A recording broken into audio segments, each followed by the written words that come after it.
final keynote of the day, I'd like to introduce two colleagues I'm very fortunate to work with every day, Frank and Niklas, our Chief Revenue Officer and Chief Executive Officer.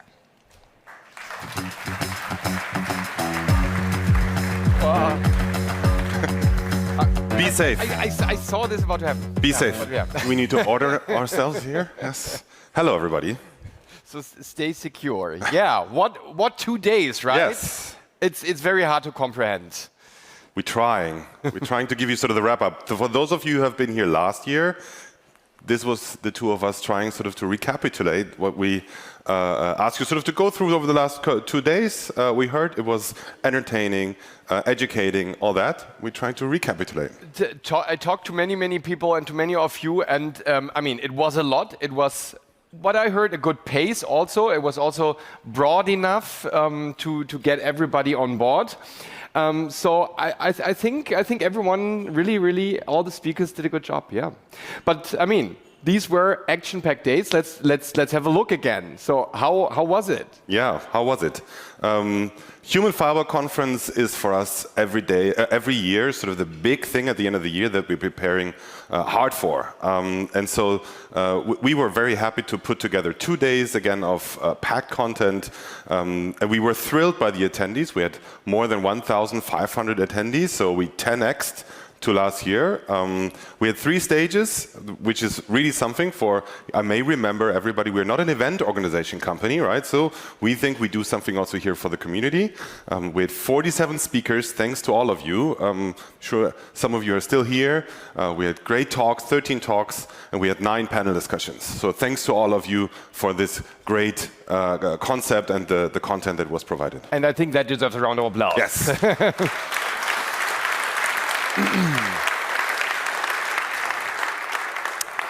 So you may wonder, right? So we told you everything to be protected. We offer a great service for that. Many other companies offer great service. So we can part ways. Why we should meet next year again, right? So why do the 24? Yes, because these are the numbers, right? 82% of organizations don't expect the situation to ease in the next year. So we can probably meet next year, despite of all we just said. And probably here next year, it got worse, right? And why is that? I mean, I'm personally very happy that we had probably the highest density of psychologists and behavioral scientists on any security conference. I mean, you just heard Linus, who's a psychologist. You heard Inge. Yeah, you can clap for that. I see you. Oh, yeah, and there's another psychologist in the audience. In the audience. Because it's an important topic. We learned from Jamie just today that emotions are very powerful when you want to scam people. I mean, that's something we already knew like 100 years ago, but now we also learned through digital technology, new technologies, and still greed and FOMO. This has now become scaled and is much more, you can do that better in a larger scale. We learned from Inge how it actually is as a victim to fall prey of a cyber attack or to be that one to click, or how it feels to negotiate. We also heard that from Linus. Maybe it's also okay to not follow your emotions too much in that very initial situation. But we know that on the attacker side, psychology is a very important aspect, and that our attackers, or the people attacking us, are more or less very good psychologists. Yes, and what else did we learn? We learned that cybercrime is an industry, right? So it's where people go every morning to their jobs. We just heard from Linus, right? So sometimes you just speak to the support folks. We heard from John Noble in his keynote about the industrialization of cybercrime, and that really cyber criminals are working in highly professionalized and profitable businesses. By the way, I think we hear John Noble now a couple of times, because I think really his inputs were really amazing and sort of gave a really good impression of where this whole cybercrime thing is currently happening.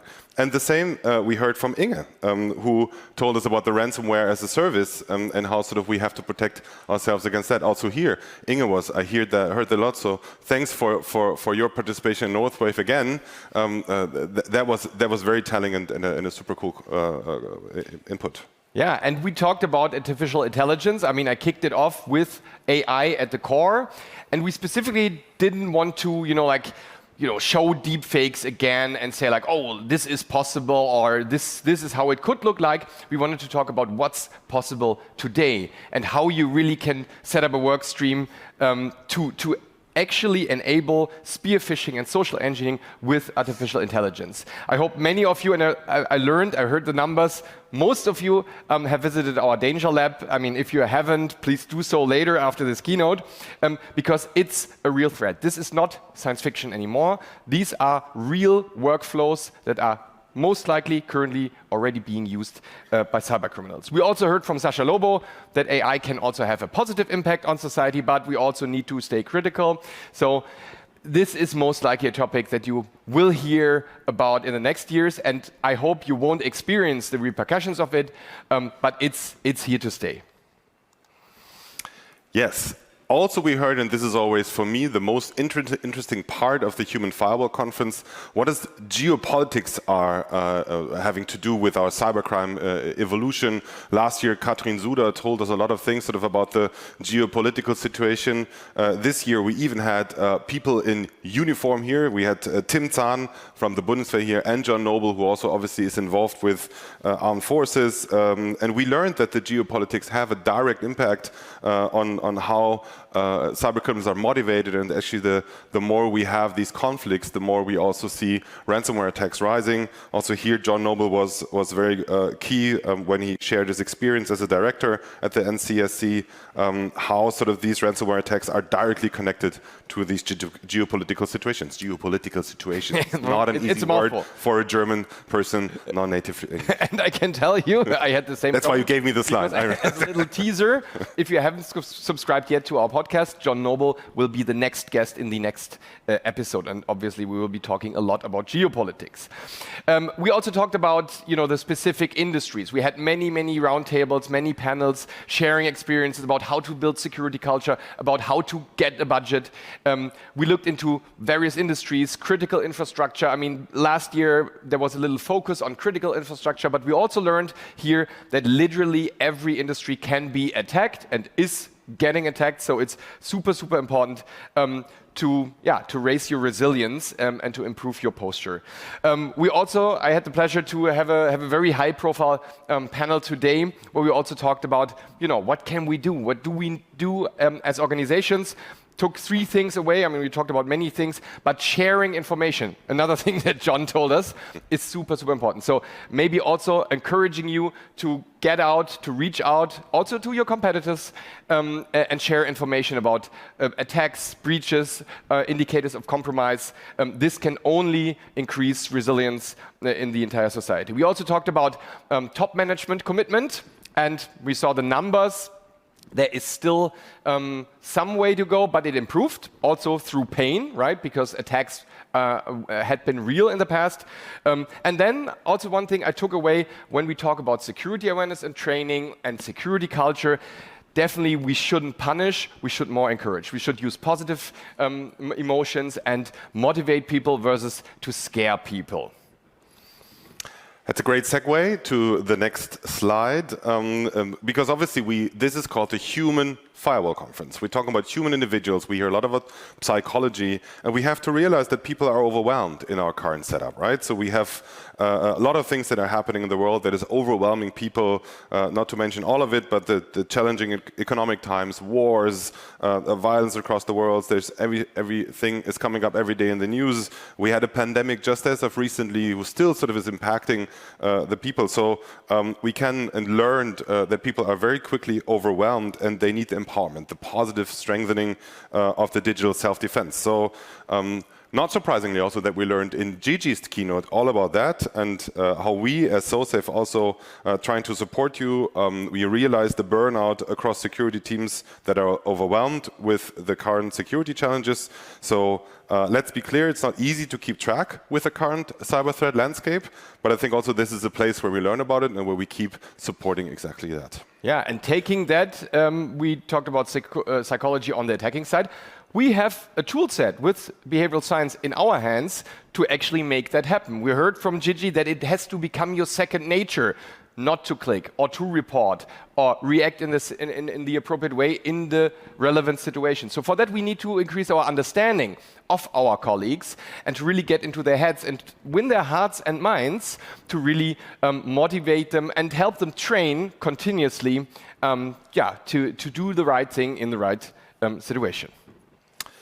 Yes, and also we learned, also in the Hidden Champions panel today, it's not just about teaching, it's about building security instincts and exactly this culture.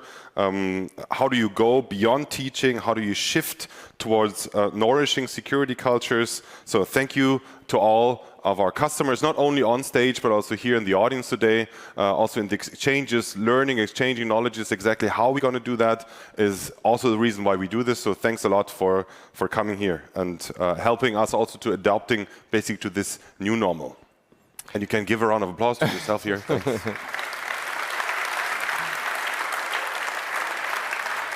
So it's a wrap. Oh, yeah, it's a wrap, but one more thing, or one last thing from our side, but then also, obviously, we will get Shannon back to the stage. But, I mean, the one question remains. I mean, we are the first and last line of defense as humans.